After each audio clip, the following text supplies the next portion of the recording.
there's one thing I've been very curious about after reading the book. In that you write about when you and your wife, everybody was constructing the Dhyana Lingam, and you talk about how her grasp of life slipped from her. It became the thread of life or the grasp of life, something to that effect, became very fragile when she could not hold on to it and she passed away. What exactly did you mean by that? Just yesterday I was, at the ashram satsang when we were there, one lady asked why women are asked to wear, the toe rings. What do you call this in Hindi? The toe ring, not you, you're not wearing. Bichwa. Yes. So it's called mettu in South. Why women are asked to wear toe rings when they get married? Because marriage was supposed to be such a huge experience that they could leave the body. At the age of 8, they would marry them. They will never see each other till they're 14 or 15. But emotionally, psychologically, she's cultivated to believe that her husband is like God. When she meets him, life will explode. That possibility in the child's mind has built up. When she's physically mature, she's brought into marriage. Because in this country, in this culture, there is no business, there is no marriage, there is no child, there is no family. Everything is just a tool towards your liberation and mukti.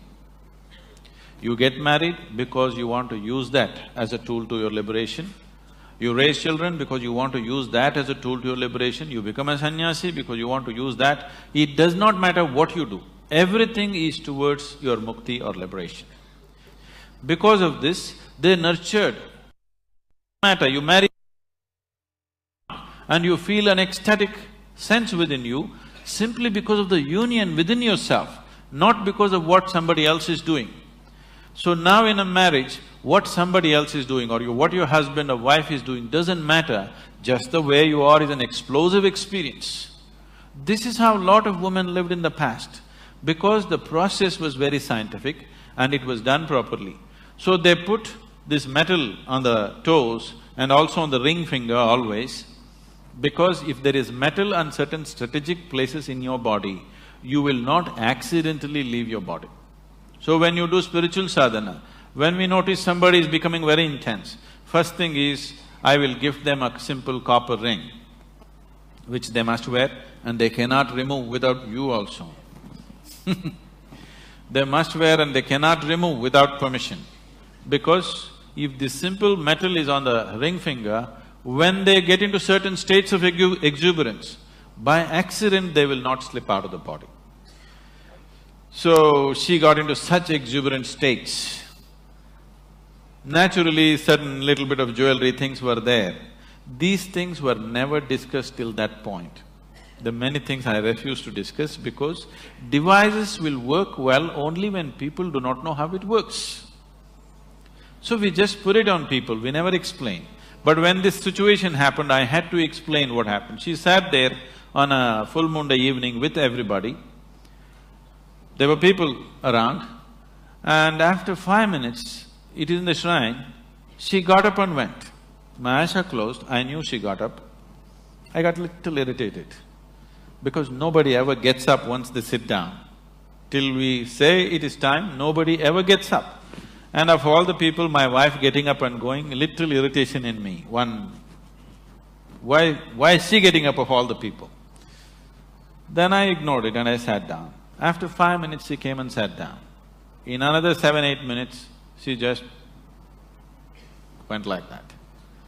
When I looked, she was gone, with a big smile on her face. Then I looked, she has removed her nose ring, she's removed her bangles, she removed her toe rings. See, she did not know intellectually, but at that moment she felt this is what is stopping her. And she pulled out all those things, kept next to the wash basin and came back. And she sat down within 7-8 minutes.